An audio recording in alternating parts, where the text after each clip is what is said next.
My name is Nicole. I'm the founder of SUP Englewood, a stand-up paddleboard and kayak company here in Englewood, Florida, based out of the Don Pedro Island State Park. And I've really enjoyed putting on these events, Coffee and Conservation, so that we can share beautiful organizations that are within our community that are doing great things to help our waterways and to help our local animals.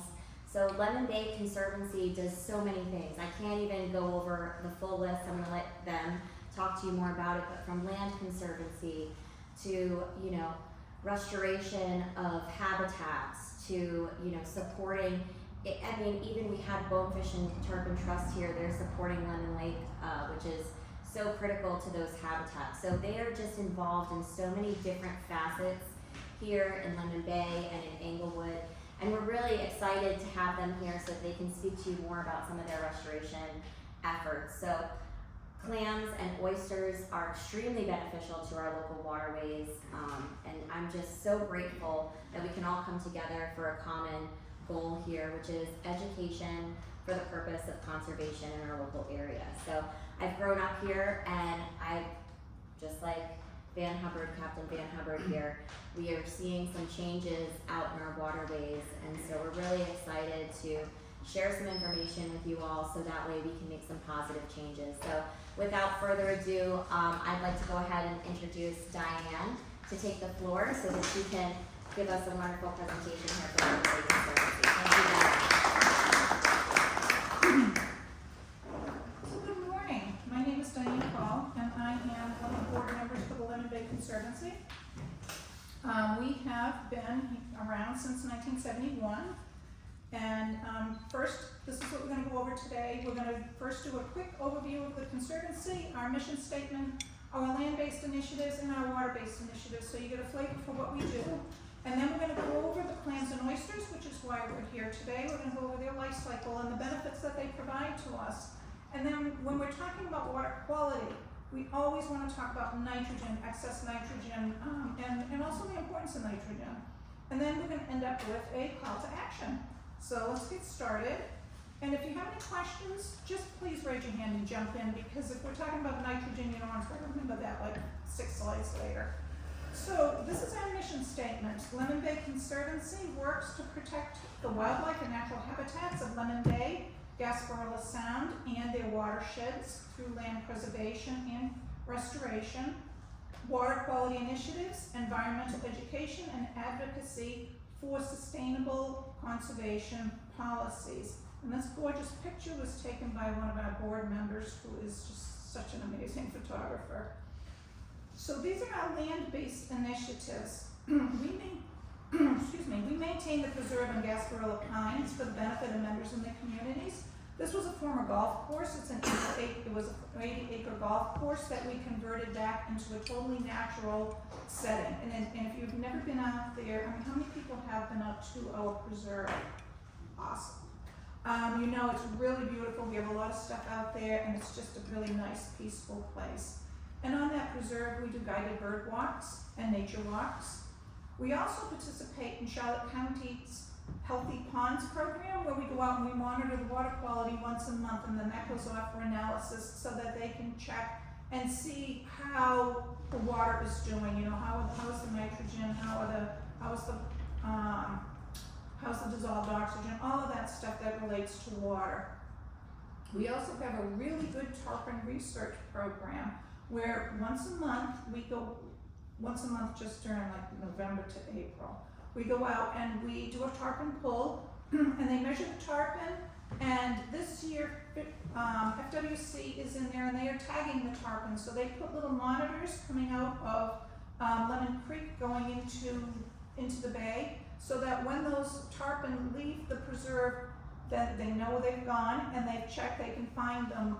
These little monitors on these fish allow researchers to find out where these fish have gone, and there are a lot of those monitors all around like the West Coast. So that's a really cool thing. And just before I forget to tell you, our last tarpon pull is Saturday at 8:30. So if you're interested, come on by and check it out. It's really very exciting. And then we also maintain a butterfly garden. which is really lovely for a lot of the host plants for butterflies, so that we can try and maintain our butterfly and pollinator populations. We also host, in the winter time, we also host this thing called the Coastal Series seminars, and those we get people to come in and they speak to us about a variety of issues. They're wildly popular. Everybody enjoys them. They're free to the public.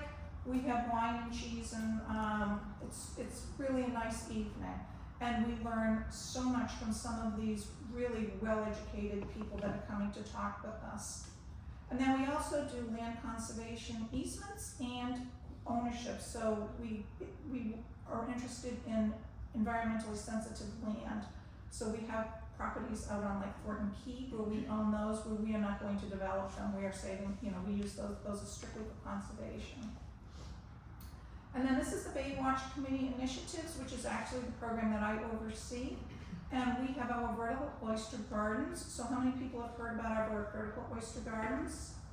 So we have these things called vertical oyster gardens, and they are probably about this big, and they hang off of docks, and they attract oysters to come to them. And these are the little spat, not regular oysters. And they basically serve as a little oyster garden that attracts so many fish, so many different things, and that helps to clear the water. And we're going to go over that more in a little bit. And we also participate in the Charlotte Harbor Estuaries Volunteer Water Quality Monitoring Program, which is a once-a-month program where we go out at sunrise. It's on a specific day. Everybody in the West Coast, we all do this same program, same time, same day, so that the water quality is very consistent, and DEP has really good data that they use for their determining what needs to be done, what can be done, following the trends of how our water quality is. And then we also, if needed, we also do red tide testing on our monthly samples. So this year, we are proud to say we are acting as community partner with you, University of Florida IFAS Extension and Florida Sea Grant to administer the Eyes on Seagrass program, which is going to, seagrass monitoring takes place from yesterday through the end of the month. And we go out to certain set sites and we monitor the seagrasses. We go out and we see what is out there. And that's a really interesting program. If anyone is interested in joining any of these programs, just let us know. We are happy to take you on board. And so we also do these kinds of educational events where we come out, we talk to the public to educate them, let them know who we are, what we offer, and basically we'd love to have you join us. We have our eco-kayak tours as well, where there's maybe 2 or 3 during the month, when basically during season. And we are also starting seagrass wading tours with Cedar Point Environmental Center, so it's sort of like a group effort. So now I thought we'd go over a little timeline of oysters so that you could get a flavor for how long these oysters have been here. So we've had fossilized oyster remains that have been found dating 200 million years ago, so a long time ago. And then about 164,000 years ago, we see evidence that oysters were used for consumption at that point. So it was a long time between oysters being on the earth and people starting to eat them. And then about 1 AD, the Romans began doing oyster pond cultivation. So they would have these ponds where they would cultivate the oysters and they would be used for food. And then in the 16th century, Japan started using the hanging garden method, which is our vertical oyster gardens, but they were using them to provide food. We use them to clear water. They use them for food, which is a really cool thing. And then in the 17th century, oysters were considered everyday fare. They were not things that the rich people ate. They were the things that the less affluent people ate because they were abundant and people were, had easy access to them. But by the 19th century, some chef decided that these things were really cool and they would just dress them up a little bit, and they became upscale food, which is where they remain today. And also in the 19th century, oysters started to show evidence of decline due to water quality issues, pollution, overharvesting, excuse me. And today, we find that 85% of our oyster beds have been lost.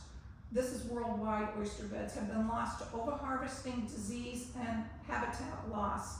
And that number might actually be closer to 90% now. So we're losing ground with our oysters. So this is our eastern oyster. And here she is. This is our eastern oyster. And her range extends from the Gulf of St. Lawrence to the Gulf of Mexico, and it includes the Caribbean and the Yucatan peninsulas, the peninsula of Mexico, and Venezuela. So big range. And oysters, these oysters live in water depths that are shallower than 35 feet. You can see a lot of reefs out in the bays, and they are not 35 feet deep. And these oysters can grow up to about 8 inches, and they have a lifespan of about 20 years. And this is how we get oysters. So there's a spawning, we have an unfertilized egg, a sperm, we have a fertilized egg, we have a trophophore, then we have a veliger and a petaveliger, and the petaveliger is where you see the little foot. And that's how the oyster is going to like move itself around in the water, and it's at this point, that little oyster is looking for a place to land. And oysters land on a hard substrate. They like to attach themselves really to other oysters, but they'll attach themselves to a seawall, or you'll see them attached to mangroves. I mean, they like to attach to a hard substrate. And once it attaches to that substrate, it doesn't move. So after we have the little foot, it becomes an early spat, and then a couple of days later it becomes a later spat, and then that's when it's going to land, and that's when it's going to find its home, its permanent residence. And so these are our clams. Clams are just a little bit differently. They do a lot of the same things. This is our southern hard-shelled clam. This is the clam that we used for restoration this past summer. And they are found in the Gulf of Mexico and the Caribbean. And they live in waters up to 35 feet deep, also grow to 6 to 8 inches, but their lifespan is only around 20 years. So they have a very similar life cycle. So we have the fertilization, and then we have a trophophore, and we have a veliger, we have a petaveliger, and then we have a juvenile clam.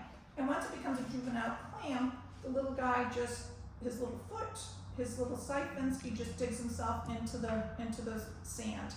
And these clams can move in the sand. So if there's like more silt being on it, it can push itself up. Whereas oysters, once they land, they're stuck. So these are the things where we have similarities. So they're all mollusks. They all belong to the mollusk family. They are bivalves. They make their shells. They make their own shells from calcium carbonate. So they don't, like the little new spat doesn't come and use the shell. It might attach to the shell, but it's going to make its own shell and come onto that. Both of them are filter feeders. So they eat things like plankton, algae, detritus, and any pollution in the water comes into them. I mean, just comes to them. Whatever's in the water, it's going into them. Both of them help remove excess nitrogen from the water, which is really important. And so the couple of the little differences is oysters live in communities. You see big oyster reefs. They never move. They don't relocate. Clams dig themselves in, as I told you, with only their siphons exposed. So clams have 2 siphons, and one is the one that takes in the water, one is the one that gets rid of the waste. And like I said, they are able to move around the seabed. So how do they feed? So oysters have gills, and the water flows over the gills. And clams take in water from their siphons. So there's little difference there, but very similar. Both of them ingest phytoplanktons and algae as food, which are, they are tiny little suspended bits of food in the water. And They both remove excess nitrogen and harmful algae by storing it into their shells. They absorb it into their tissues, they absorb it into their shell. And what they don't absorb, they expel as waste. Oysters have a very heavy waste, and it falls to the bottom of the seabed.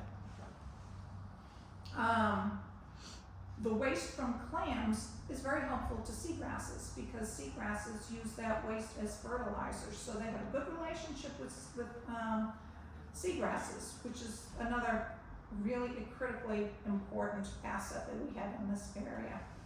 So our adult oysters can filter 20 to 50 gallons of water a day. So that's a lot of water. And clams can filter 20 to 24 gallons of water a day. So both of these are very good filter feeders. They really help clean our waters.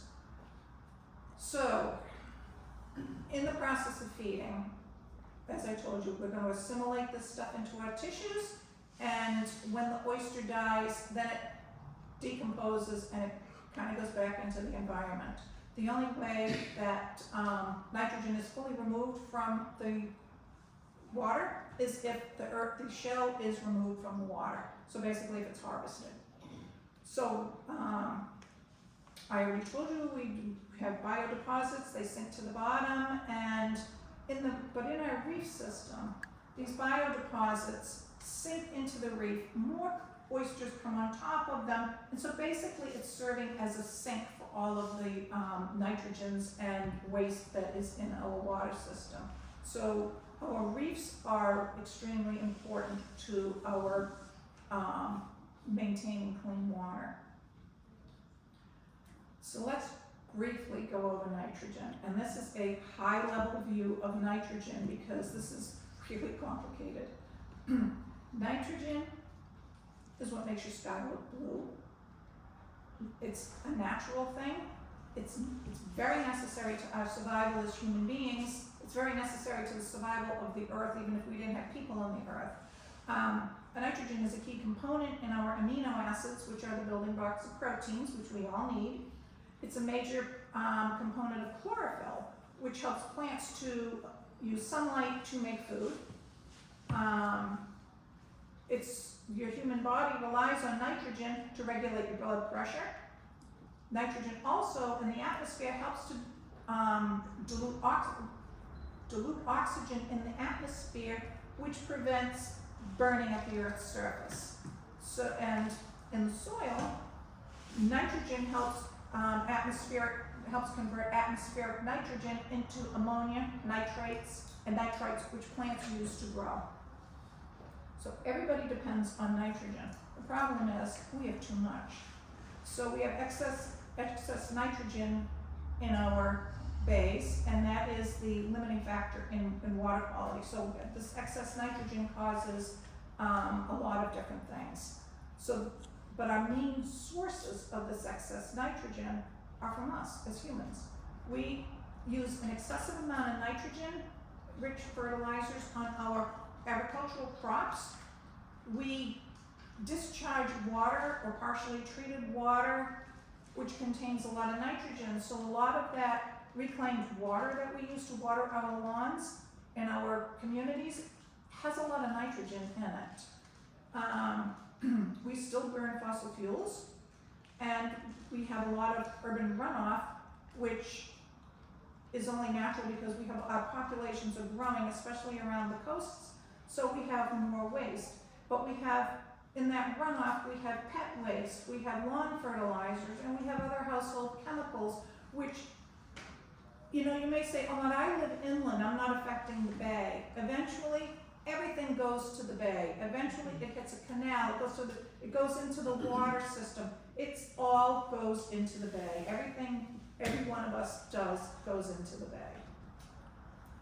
So when we have excess nitrogen in our estuaries and our oceans, excess nitrogen causes algae blooms. Algae blooms can be toxic to fish, to marine mammals, birds, and crustaceans. All algae that we see in the bay are not harmful. It's only our red tides when we have a big bloom, or it's our cyanobacterias, and there are a couple other algae that are really harmful to us. Most algae are not harmful to us directly, but excess algae in the water can be harmful to birds and mammals because it can reduce the ability for fish to breathe. They breathe through their gills, and if they're taking in a lot of algae, then they're not breathing well. It also reduces the amount of sunlight that is available for seagrasses to grow. And dying algae consumes oxygen, which further causes harm to the plants and animals. So when they're growing, they're producing oxygen. When they're dying, they're consuming oxygen. And when we have a lot of excess algae, it's sort of a self-perpetuating issue because algae grows faster than seagrasses grow. Algae is a simple plant, and it absorbs all of the nutrients and the sunlight all over its structure. Seagrasses are a vascular plant. They are more like the grasses that you have in your lawn. They absorb through their roots, they bring it up, they make their food, and they do their thing that way. So excess algae grows faster than seagrasses. Excess algae also reduces biodiversity because excess algae growth outcompetes our native plants, and it can create dead zones in the water where everything is anaerobic, and the soil is really not conducive to anything growing there. And also that contributes to global warming. So those are the issues with our nitrogens. And this is where we should be. This is how our waters at the bay should all look. But this is the cumulative effect of our small actions. So my putting too much fertilizer on my lawn, it goes into the thing. This is not red tide. This is just a really bad algae because you don't see any dead fish or anything in this picture. But this is a result of our actions, our not taking care of the planet. And so we say, oh my God, what can I do? And there are a lot of things that people can do. Every one of us can do something. We can replace our non-native plants with native plants. And you say, well, why is that important? It's because our native plants are more adept at living in these conditions. They're more adapted to living in soils that aren't as rich and lush as they are in the northern climate. The soils here are there's a lot of sand, they're very thin. Native plants require less fertilizer. They require less water once they're established. So planting native plants is a win-win for everybody. It's a win-win for the environment, it's a win-win for your wallet. So another thing that we can do is we can reduce fertilizer and pesticide use.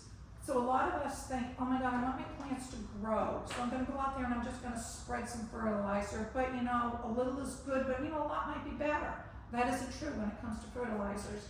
And before you go out and you start fertilizing your whole lawns or your gardens, I would suggest you get your soil tested, because you might not need any nitrogen. There might already be plenty out there, and there might be plenty of phosphorus in your soil as well.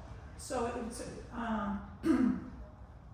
it's something that we should recognize.